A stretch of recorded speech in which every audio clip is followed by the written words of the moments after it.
Hello friends, welcome to our channel. நான் உங்கள் பிரியா பால். எல்லோரும் எப்படி இருக்கீங்க? நல்லா இருக்கீங்களா? நாங்கள் இங்கே நல்லா இருக்கோம். நீங்களும் அங்கே நல்லா இருப்பீங்க நம்புகிறேன். தீபாவளி ஸ்டார்ட் ஆகிடுச்சு, பலகாரம் செய்ய ஆரம்பித்தாச்சு. ஸோ இப்போ ஃபஸ்ட்டு நான் ஸ்வீட் ரெசிபி தான் பண்ண போகிறேன். ஈஸியாக செய்ய வேண்டிய ரெசிபி அது. ரவா லட்டு தான் செய்ய போகிறேன். அந்த வீடியோ தான் உங்கள் கூட ஷேர் பண்ணிக்க போகிறேன். வாங்க வீடியோக்குள்ளே போகலாம். ரவா லட்டுக்கு 1 டம்ளர் திக்கான பால் முதல்ல காசி எடுத்துக்கலாம். பால் ஒரு பக்கம் காயட்டும். ரவா லட்டுக்கு ரவையை வறுத்துக்கலாம். அதுக்கு முன்னாடி நம்ம கொஞ்சம் நெய்யை ஊற்றி தேவையான முந்திரி பருப்பை வறுத்து எடுத்துக்கலாம். நான் திராட்சை போட மாட்டேன், உங்களுக்கு வேணும்னா நீங்கள் திராட்சை போட்டுக்குங்க. ஸ்லோ ஃப்ளேமில் வச்சு முந்திரியை வறுத்து எடுத்துக்கலாம். கோல்டன் ஃப்ரை வந்த உடனே நம்ம எடுத்துடலாம். எடுத்து ஒரு பிளேட்டில் வச்சிடலாம். முந்திரி வறுத்து எடுத்து வச்சாச்சு. இப்போ அதே நெய்யில் 1 கப் அளவுக்கு ரவை, ரொம்ப வறுக்கணும்னு அவசியம் இல்லை, லைட்டாக வறுத்தா போதும். ரொம்ப வறுத்தோம்னா கலர் மாறிடும். கொஞ்சம் வாசனைக்கு ஒரே ஒரு ஏலக்காய் பிச்சு போட்டிருக்கேன். உங்களுக்கு பொடி இருந்தால் கூட நீங்கள் போட்டுக்குங்க. ரவை நல்லா வறுபட்டுடுச்சு. நம்ம ஒரு பிளேட்டில் மாற்றிக்கலாம். 1 கப்பு ரவைக்கு 3/4 கப்பு சர்க்கரை பொடி பண்ணி போட்டிருக்கேன். வறுத்த முந்திரி, ஈஸியாக பண்ணிடலாங்க ரவா லட்டு. இப்போ இது எல்லாத்தையும் நம்ம போட்டு மிக்ஸ் பண்ணலாம்.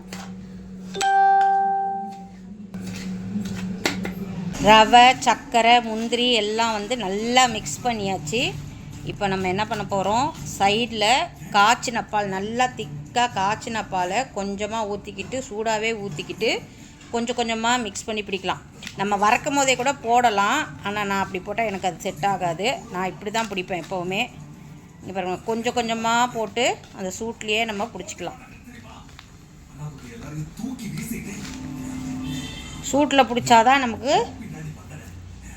பிடி நிற்கும்.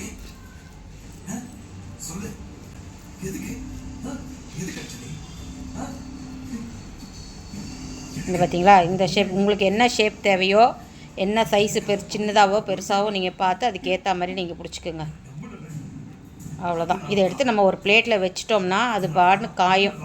காஞ்சோடனே நமக்கு கொஞ்சம் இறுகமாயிடும். இந்த மாதிரி கொஞ்சம் கொஞ்சமாக பால் மிக்ஸ் பண்ணி நம்ம உருண்டை பிடிச்சிடணும்.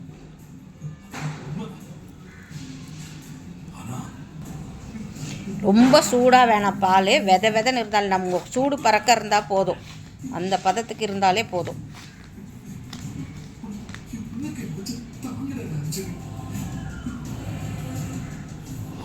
இங்கே பாருங்கள் ஃப்ரெண்ட்ஸ், 1 கப்பு ரவையில் கிட்டத்தட்ட ஒரு 25-28 ரவா லட்டு கிட்ட வந்திருக்கு. பாலில் தான் பிடிக்கணும்னு அவசியம் இல்லை, சில பேர் நெய்யில் கூட பிடிப்பாங்க. நெய்யில் விருப்பம் இருந்தாலும் நெய்யில் பிடிச்சிக்குங்க. இங்கே பாருங்கள், சூப்பரான ரவா லட்டு ரெடி. ஈஸியாக பண்ணிடலாங்க. வித்தின் 10 நிமிஷம் தான் ஆகும். ரவையை வறுத்துட்டோம்னா நம்ம பாலை காய்ச்சிட்டு சர்க்கரையை பொடி பண்ணிவிட்டு போட வேண்டியதுதான். ட்ரை பண்ணி பாருங்கள்.